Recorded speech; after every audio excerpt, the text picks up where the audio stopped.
Let me tell you about the day I learned what real conflict means. Not the kind you read about in books or see in movies, but the raw, heart-wrenching type that changes you forever. I was working as a mediator in a community center, helping people resolve their disputes. Most days were pretty routine. Neighbors arguing about fences, couples fighting over shared property after breakups. But then Sarah and Michael walked in. Sarah was a talented artist who'd spent 15 years building her reputation. Michael was her former student, now a rising star in the art world. They sat on opposite ends of the table, the tension between them thick enough to cut with a knife. The issue? A painting, but not just any painting. It was Sarah's masterpiece, her magnum opus, except Michael claimed he'd created it. The piece had already sold for $500,000, and the art world was buzzing with controversy. Here's where it gets complicated. Sarah had been mentoring Michael for years, sharing her techniques, her studio, even her personal struggles that inspired her work. Michael had been there throughout the creation process, watching, learning, helping with small details. The lines between teacher and student, between inspiration and creation, had become dangerously blurred. I watched as Sarah's hands trembled while she spoke. "That painting came from my soul," she said, her voice barely above a whisper.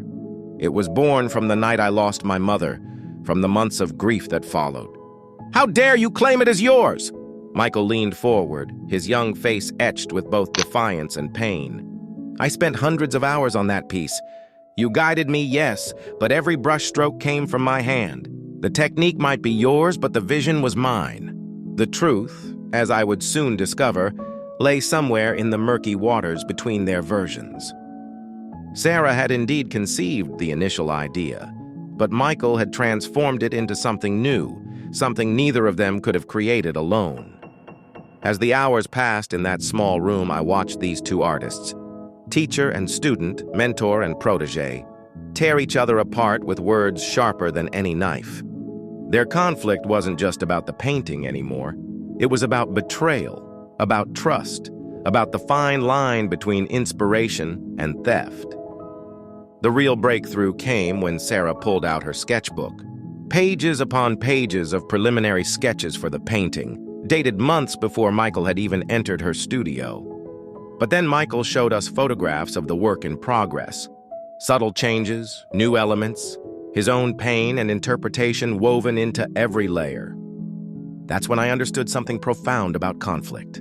It's rarely about who's right and who's wrong. It's about perspective, about how two people can look at the same thing and see entirely different truths. The resolution, when it finally came, wasn't what either of them expected. They agreed to share credit for the work, Sarah as the original conceptual artist, Michael as the executing artist. The money would be split, but more importantly, they had to publicly acknowledge how their collaboration, despite its messy end, had created something greater than either could have achieved alone. But here's the real twist. 6 months later, I visited a gallery where they were both showing new work. Sarah's paintings had evolved, incorporating elements of Michael's style. And Michael's pieces showed clear influences from Sarah's techniques. Their conflict, as painful as it was, had transformed them both. This story taught me that sometimes conflict isn't just about winning or losing. Sometimes it's the catalyst that forces us to grow, to see beyond our own perspective, to create something new from the ashes of what we thought we knew. The next time you find yourself in conflict, remember Sarah and Michael. Remember that the truth isn't always black and white, and that sometimes the most beautiful creations can come from our deepest struggles.